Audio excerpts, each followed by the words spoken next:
Um episódio que trouxe mais informações do que quase animes inteiros. Esse episódio tem tanta informação que é até difícil de acreditar. Nós vamos ver tudo sobre esse episódio aqui agora e eu vou explicar todas as partes que ficaram obscuras e as memórias do Eren, os flashes de memória que passaram por ele. Eu vou explicar todos eles aqui nesse vídeo. É claro que eu fui atrás de saber o que cada um significa e nenhum vai ficar sem explicação. Isso já vale seu like aqui no vídeo. E se você gosta de reviews, curiosidades e resumos de animes, se inscreva aqui nesse canal e ative o sininho com todas as notificações para receber novos vídeos. Galera, esse episódio começou com uma queda do Zeke. Ele foi atingido em cheio ali pelo canhão do quadrúpede. E quase que o corpo dele todo foi danificado. A Mikasa e os outros estão todos com lanças trovão esperando o momento certo de atacar. E quando o Zeke cai lá de cima, quem tá olhando sem acreditar é a Helena. O Eren continua com o cérebro danificado. E isso impede a maioria da movimentação do titã de ataque. Mesmo assim, ele ainda tá lutando contra o Reiner. Então o Zeke tá lá dentro, ferido novamente. E aí aparece o Porco Galhard mordendo a perna do Eren, igual um cachorro vira-lata.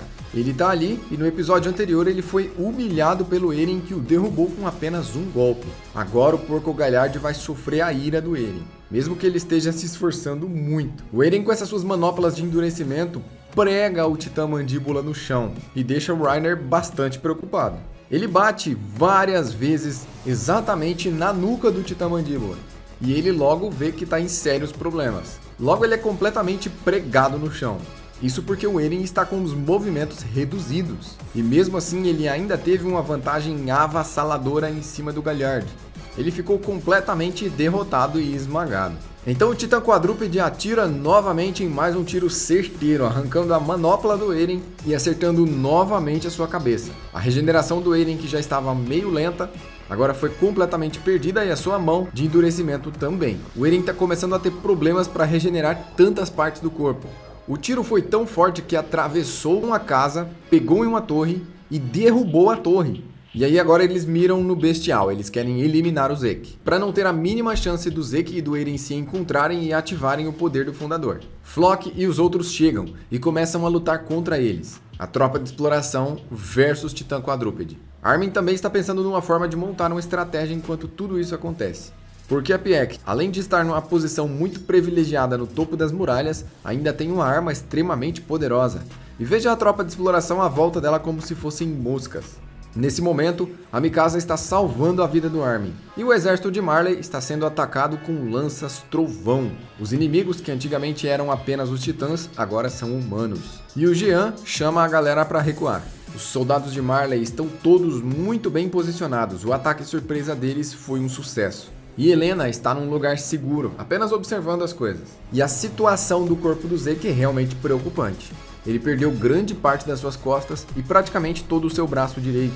Ele está quase perdendo a consciência, mas logo ele começa a entender o que está acontecendo. E Reiner está de pé novamente. O Reiner já se levantou incontáveis vezes durante essa batalha. E novamente ele está segurando o Eren.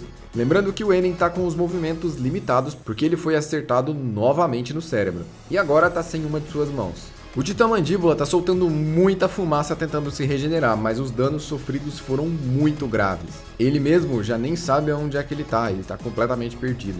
Então, Reiner toca nele, e isso faz com que memórias das coordenadas fossem ativadas. Porco Galhard vê as memórias do seu irmão, Marcel, que foi devorado pela Ymir Morena. Aqui, ele vê Annie, Bertholdt e Reiner diante da fogueira quando eles tinham acabado de chegar na Ilha Parades. E aqui, ele está confessando para o Reiner que enganou o exército de Marley para que o Reiner fosse promovido a portador do Titã, e não o irmão dele. Sendo assim, Marcel protegeu o Porco Galhard.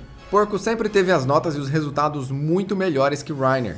Mesmo assim, Reiner foi escolhido e ele nunca entendeu isso. Agora para ele tudo faz sentido. E o Zeke volta a se mover. O Eren vendo isso começa a observar. E o Zeke diz que está na hora de chamar os titãs, está na hora de dar o grito que vai fazer com que todas as pessoas que consumiram o seu líquido espinhal no vinho se tornem titãs puros. E quando ele puxa o ar para dar o grito, o Eren diz para ele esperar. E aí chega Colt e Falco. O Colt levou seu irmão Falco para suplicar para o Zeke para que ele não transformasse as pessoas em titãs puros. Isso porque quando o Falco foi defender a Gabi, ele tomou uma garrafada de vinho e acabou ingerindo parte do líquido espinhal do Zeke. Ou seja, De todas as formas, ele se transformaria em Titã ao ouvir o grito do Zeke. O Zeke ficou meio chocado quando ficou sabendo disso. E o Colt tenta de todas as formas convencer o Zeke a não gritar naquele momento. Ele só quer sair dali o mais rápido possível. O Zeke, mesmo ouvindo isso, não muda de ideia. E quem chega lá é a Gabi Cavaleira, pronta para dar carona para os dois e levar eles de lá o mais rápido possível. Só que o Zeke, mesmo sentindo muito, diz que tem ideia do que é ter que sacrificar um irmão mais novo. E isso é uma pena. Então ele dá o seu grito. E que grito que ficou bem animado. Ficou muito da hora. E é claro que o Colt quis dar um último abraço no seu irmão Falco, mesmo que isso significasse o final da sua vida. Falco, sem escolha, teve que se transformar. E o efeito que eles escolheram para isso foi sensacional. Simplesmente dava para ver as veias dentro do corpo da pessoa enquanto ela brilhava. E todas as pessoas que tomaram o vinho e estavam no raio de alcance do grito do Zeke começaram a brilhar, mostrando as veias do corpo. Até mesmo as que estavam lutando. E assim, grandes explosões acontecem por toda a cidade. E eles se tornam titãs puros. Logo começa o massacre. As pessoas começam a ser devoradas pelos bons e velhos titãs. E olha só esse que bonitinho. Tem titãs em todos os lugares. E o Falco se tornou um titã muito estranho. Todos os titãs que o Zeke cria naturalmente são anormais, e eles obedecem o Zeke. Então o Zeke decidiu dar uma ordem para o titã do Falco. Ele mandou que o Falco devorasse Reiner, e ele fez isso estrategicamente, já pensando que seria mais fácil dominar o Falco, que é uma criança, do que dominar o próprio Reiner. E a Gabi, mesmo tendo recebido praticamente na cara o vapor de transformação do titã, ainda tá bem. Já a Colt, que estava abraçado com o Falco junto na sua transformação, está totalmente carbonizado. A Gabi está totalmente chocada com o que está acontecendo, sem reação nenhuma, e agora o Reiner tenta segurar o Eren e o Falco ao mesmo tempo. Veja que o titã do Falco é muito grande, ele deve ter uns 15 metros, e o titã do Eren, além de estar sem uma mão, está com os movimentos reduzidos. Mesmo assim, o Reiner não está conseguindo segurar o Eren. E de repente, o Eren coloca as pernas em volta da cabeça do Reiner e joga ele para longe. E nisso, o Falco vai seguir as ordens do Zeke e tentar devorar o Reiner. Só que o pescoço do titã encouraçado é naturalmente endurecido, isso para sua própria proteção. Então ele fica tentando morder ali. Como o titã irracional não pensa, ele está só seguindo uma ordem. E o Eren, agora, além de ter perdido a sua manopla, também perdeu um dos seus pés. E mesmo assim, ele tenta seguir na direção do seu irmão. E aí, a Pieck atira de novo, pegando a nuca do titã bestial em cheio. Só que Zeke já havia se protegido. Assim, eles acharam que tinham eliminado completamente o Zeke e prepararam um novo tiro, dessa vez para acertar o Eren, que tá até sem o olho dele tá saltado para fora. Então o Eren, analisando rapidamente toda a situação, vê que a galera tá tentando roubar os poderes dele de qualquer forma. E aí eles são atacados. Eles são atacados por Armin e Mikasa. E logo começa uma batalha ali no topo das muralhas. A Mikasa já chega mitando como sempre, e o Zeke fez exatamente igual a Pieck fez no episódio anterior. Ele fingiu que tinha morrido e se escondeu embaixo do seu titã. Reiner achou que tudo tinha acabado e já começou a ficar relaxado. Então ele decidiu se entregar para Falco, já que tem tempo que o Reiner está querendo acabar com ele mesmo. E aí ele decidiu desfazer o endurecimento na própria nuca dele para que Falco pudesse o devorá-lo. E a Gabi continua paralisada assistindo tudo aquilo. O Reiner realmente está contente com o resultado dessa batalha. Agora que ele acredita que o Zeke morreu, ele só precisa se entregar e tudo vai estar bem porque ele vai passar o seu titã para a nova geração. Então o endurecimento começa a se desfazer. Reiner vai se entregar. Mas é aí que Falco recebe outra ordem. Muito provavelmente ali, escondido, Zeke deu uma nova ordem para o seu titã puro, o titã do Falco, que é feito com o líquido espinhal do Zeke. E ele abandonou a sua primeira ordem, que era devorar o Reiner, e viu que um usuário de titã estava andando livremente pela rua. Isso porque Porco Galhardo estava muito ferido, e ele começou a andar na rua como um zumbi. Logo, o titã do Falco viu que ele estava ali e decidiu ir até ele. Porco Galhardo estava resmungando sobre o passado e que ele sempre foi melhor que Reiner. Ele só não foi escolhido porque seu irmão tentou protegê-lo. E assim ele está convencido que é melhor. Falco então vai rapidamente na direção dele e o devora. Gabi nesse momento não consegue fazer nada a não ser chorar, e Galhardo é rapidamente comido. Reiner, num ataque de fúria, soca novamente o rosto do titã de ataque, e o seu soco foi engolido pelo Eren, que se cristalizou. E assim, ele prendeu o Reiner, que ficou sem movimentação. Reiner ficou completamente preso e essa foi uma armadilha muito simples. E assim, Eren abriu um buraco no seu próprio titã, na nuca dele, e saiu. já que o seu titã estava tão danificado que ele mal conseguia se mover. Agora, Eren está correndo a pé. Enquanto isso, Gabi foi até onde estava o Colt, totalmente carbonizado. Lembra que o Colt estava carregando um rifle anti-titã? A Gabi no episódio anterior até perguntou para ele o que era aquele cano. E ele disse que era um rifle anti-titã. Ela foi até lá e o pegou. Veja só a adaptação e uma pequena censura. Eles censuraram o corpo do Colt. Embaixo vocês podem ver o mangá e em cima as cenas do anime. Então é revelado para nós que Zeke realmente estava escondido embaixo da carcaça do seu próprio titã, enganando assim os guerreiros de Marley. E ele confessa também que imitou a estratégia do titã quadrúpede. Então Eren está correndo desesperadamente, faltam poucos metros para ele chegar até no Zeke, tocar no seu sangue real e usar o poder do titã fundador. Mas é aí que Reiner se levanta mais uma vez. Ele tenta pegar o Eren e impedir que ele toque no Zeke, mas ele recebe uma lança-trovão na mão e outra na cabeça. Quem lançou essas lanças-trovão foi o Connie e o Jean. E o Eren está cada vez mais próximo do Zeke. Agora vai dar certo. Faltando poucos passos para ele chegar até no seu irmão, ele vê, na sua visão periférica, uma pessoa olhando diretamente para ele. E quando ele olha para o lado, o que ele vê é a Gabi, segurando o rifle anti-titã já montado. Quando Jean e Connie vêm, já é tarde demais. E Mikasa e Armin estão lutando contra o quadrúpede. Eles não podem ajudar. Mikasa está muito bem desenhada nessa temporada. E Gabi, com os olhos cheios de lágrimas, já mirando diretamente no Eren, atira. A pressão do seu tiro foi tão grande que ela mesma sangrou. Ela foi jogada para trás. E ela acertou em cheio mais uma vez. Dessa vez, arrancando completamente a cabeça do Eren. E a cabeça do protagonista está simplesmente girando no ar. Nesse momento, é explicado pra gente sobre o grito do Zeke, que os Eldianos que ingerem o fluido espinhal do Zeke se transformam em titãs puros através do seu grito. E aqui explica que os pensamentos do Zeke podem dar ordens para os seus titãs puros, mostrando que foi assim que ele ordenou o Falco, para deixar as coisas bem claras e bem explicadas. Então voltamos algum tempo no passado, quando Eren estava lá em Marley se fingindo ser um sobrevivente de guerra. Ele e Zeke estavam tramando o seu plano. E o Zeke perguntou se o Eren concordava. O Eren então cita as memórias do seu pai, quando ele as viu, quando ele foi tocado pela História, dentro da caverna de cristal, e quando ele beijou a mão de História. E também fala de como ele viu as pessoas da família real sendo completamente esmagadas. Isso para um bem maior, para que todos eles conseguissem estar no lugar que eles estavam hoje, e para que tudo pudesse correr bem.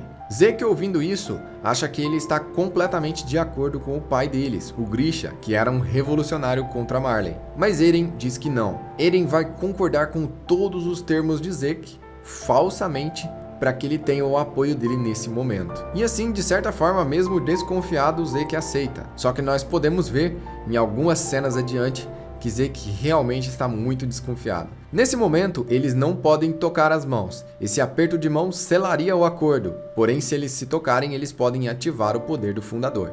E por que eles não ativaram o poder do Fundador antes? A resposta é exatamente desconfiança. Tudo tem que ser feito com a máxima cautela e o mínimo risco. Então ele decide entregar a sua bola de beisebol para fechar o acordo. Eren a deixa cair no chão, provavelmente de propósito. E o Eren deu uma desculpa que o corpo dele estava enferrujado porque ele estava há muito tempo no hospital fingindo ser um sobrevivente de guerra. Então mostra pássaros. Pássaros da raça Jäger. Essa raça realmente existe e serve sempre de símbolo de liberdade em Shingeki no Kyojin. Toda vez que ele aparece, algo grande tá para acontecer. Inclusive ele apareceu quando o Titã Colossal destruiu as muralhas e quando Marley venceu a Batalha do Forte Slava, que é a batalha que acontece no primeiro episódio da 4ª temporada. Pessoas sendo devoradas por todos os lados. A Mikasa lutando desesperadamente, a Gabi tomando um soco do próprio rifle e o Eren perdendo a cabeça. Zeke tá completamente desesperado vendo aquela cena. Afinal, os sonhos dele não vão se realizar dessa forma. Mas antes de que o Eren perdesse totalmente a consciência, a cabeça dele caiu nas mãos do Zeke, tocando assim o Titã Fundador com o sangue real. Veja a comparação de quando o Eren perde a cabeça no mangá e de quando ele perde a cabeça no anime. Ficou muito bem adaptado, ficou muito parecido. E isso foi o suficiente para lançar os dois na coordenada. De agora em diante, uma chuva de informações começam a entrar nesse vídeo. Várias coisas que talvez você tenha visto, talvez você não tenha visto. Primeiramente, a Mikasa criança, aquela dos primeiros episódios que ia colher lenha com Eren. Depois, o olho do Eren muito bem detalhado, mostrando que é ele que está vendo isso. É ele que está enxergando todos esses passados. Aqui está o Reiner, um pouco mais jovem. Essa é a irmã do Grisha, a tia do Eren, aquela que foi dada para os cães. E a morte dela foi o que motivou Grisha a se tornar um revolucionário. Essa é Frida Reis se penteando no espelho. Além de nunca ter conhecido Frida, Eren nunca a viu em um momento íntimo como esse. Só que ela está olhando no espelho. Mas quem está vendo o reflexo dela no espelho é o próprio Eren, porque o Eren também tem ela dentro de si, além de ter, claro, todos os outros portadores do Titã Fundador anteriores. E aqui ele vê o pai do Grisha, o seu avô, um pouco mais novo. Aqui o Armin criança, e aqui ele vê a família real que foi esmagada aquele dia por Grisha. O pai do Eren eliminou eles completamente, com exceção do Rod Reis, o pai da história. Essas crianças seriam a sucessão do Titã Fundador, e elas o receberiam de 13 em 13 anos. Então, pelas memórias, passa o Levi, e passa o Connie e a Sasha. Aqui passa o Falco, que também vai ter grande importância nessa história, já que agora ele é o Titã Mandíbula. Mais ao fundo, essa foi a imagem que mais me deu trabalho para decifrar. É o Zeke nos braços do seu avô e um guerreiro marleano. Isso porque Zeke entregou os seus pais e ficou com seus avós. Ele entregou Grisha e a sua mulher por serem revolucionários. Assim, Zeke salvou sua própria vida e a vida dos seus avós, traindo os seus pais. E aqui temos o Titã Colossal, que é capa do mangá Shingeki no Kyojin Colossal Edition. Esse é o mesmo desenho daquela capa de mangá, é uma referência direta. E temos várias referências aqui nessas memórias. Mais uma delas é essa, que é a sauna. Essa é uma história de capa do volume 31 de Attack on Titan. Esse é um desenho especial que Isayama fez. Na sauna está Jean, Armin, Connie, Eren, Reiner e Levi. Aqui temos a imagem de um garoto dos países orientais. Ele está olhando para o estrondo. Os titãs colossais estão vindo destruir a sua casa, mas isso é um acontecimento futuro. Então Eren não viu só o passado, o Eren viu todas as probabilidades. Os caminhos ligam o tempo, e lá o tempo não passa como aqui. O Eren está vendo acontecimentos do passado, do futuro e o mais impactante, de universos paralelos. Além de ver o seu pai entrando em colapso, essa imagem mostra o Forte Salta, que é o lugar onde vai acontecer a batalha final. Essa também é uma memória do futuro. E aí, a chave do porão da casa do Eren serve como uma transição entre universos. Quando a chave passa, ele começa a ver outras coisas. Aqui ele vê a história Patricinha, que é uma referência direta ao Attack on Titan Vida Escolar. Ele se chama Attack on Schoolcasts. E aqui a gente pode ver um pouco mais sobre eles. O Reiner é o rei da escola, um atleta popular, mas que não pega ninguém. A história é a rainha, filhinha de papai, nunca sentiu falta de nada, nariz empinado e entediada com a vida escolar. A Ymir é a puxa-saco. Chama a atenção da história na esperança de um dia tentar pegar ela. O Marlone é o certinho e tenta fazer com que todos se ajudem e apoia causas de caridade. Hit é a parasita, aspirante a patricinha. O Bertholdt é o pombo correio. Ele só leva a mensagem de um lado para o outro. A Annie é a valentona que acha extremamente desagradável as pessoas acharem que ela está na mesma categoria do Jean. O Jean tá aqui na frente como valentão. Ele se finge de mal para chamar a atenção das garotas. O Marco é um nerd obcecado, inteligente e amigo do Armin. E o Armin é um otaku, completamente obcecado por animes. Aqui do lado tá a Mikasa gótica, tentando descobrir nos seus livros de feitiçaria uma maldição para que faça o Jean se afastar dela, mais conhecida como Amante das Trevas. Aqui atrás está a Sasha, que é livre de rótulos, e ela não é capaz de diferenciar coisas que ela pode comer ou não. Nesse momento ela está tentando comer uma borboleta. Aqui embaixo tem o Connie, que tem dois adjetivos muito interessantes, idiota e preguiçoso. E por fim, temos Eren Yeager. Como um easter egg, ele está do lado de uma árvore. Se você só vê o anime, você vai entender isso mais tarde. O Eren não é nada em particular. Uma pessoa normal, que não é popular e nem é nerd. Ele não tem sonhos e nem ambições. No notebook do Armin, tem duas asas cruzadas, que são uma referência às asas da liberdade. Historia está usando um uniforme de torcida organizada. E no seu uniforme está escrito Shingeki. E esse é um Attack on Schoolcastles, algo como um relatório sobre vários tipos de adolescentes em um momento bem sensível da vida deles, onde tem várias coisas irritantes acontecendo ao mesmo tempo. E eles são estudantes, estilo americanos. Continuando com as memórias do Attack on Schoolcastles, nós temos a Mikasa gótica e o Armin otaku. todos eles passando pelos olhos de Eren Yeager. Não preciso nem dizer o quanto isso é épico. O Eren está vendo universos paralelos. Esses são todos os fragmentos de memória que foram mostrados no mangá e não foram mostrados no anime. E finalmente ele chega em Ymir. E aí ele se dá conta que a sua consciência está nos caminhos. É aí que ele vê também que Zeke também está lá. Mas Zeke armou uma armadilha para Eren. Ele fingiu estar acorrentado. E rapidamente Zeke explica para ele o que são os caminhos e o que eles estão fazendo ali. Todos os usuários do Titã Fundador que são da família real da Ilha Parades ficaram, assim como Zeke, acorrentados. Eles podem usar apenas parte dos poderes do Titã Fundador. E foi esse um dos motivos de Frida ter perdido para Grisha. Mesmo Frida tendo o poder do Titã Fundador, ela numa batalha mano a mano perdeu para Grisha, que só tinha o Titã de ataque. Isso porque o rei que fez as muralhas criou o voto de paz, ou o voto de renúncia de guerra. É a mesma coisa. E é isso que o Zeke explica a seguir, que ele estava lá há muito tempo. Afinal, o tempo nas coordenadas passa totalmente diferente, e pareceu que eles ficaram lá por anos. Na sequência, ele explica que a Gabi é a responsável pelo que está acontecendo ali, e que o Eren conseguiu fazer contato antes de morrer completamente. E eles obtiveram o poder do Titã Fundador. E ali aparece Ymir, atrás do Eren. O Zeke começa a explicar que ela é a fundadora e que ela tem todo o poder. E o Zeke explica também que os titãs são feitos com a areia dos caminhos. Tudo é moldado ali, tudo que existe e que é relacionado com o poder dos titãs. O Eren nota que ela está lá há muito tempo sozinha, já que alguns segundos no mundo real são anos nas coordenadas.